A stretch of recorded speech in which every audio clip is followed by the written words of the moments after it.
This week I am testing this beautiful Peugeot 308 and these are my top 3 family-friendly baby drive features. Don't forget to like and subscribe and follow us on our socials.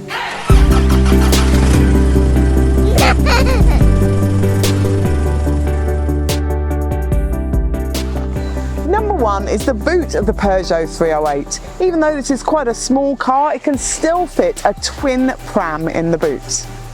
Number 2 is there are rear aircon vents in the back of the Peugeot 308, which are fantastic for keeping little passengers nice and cool while you're driving along. Number 3 is the drive.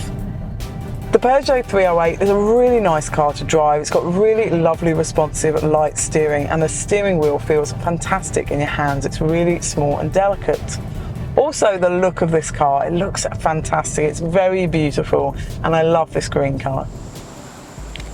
I have loved driving the 308 with my family this week. To see the full review, go to BabyDrive.com.au.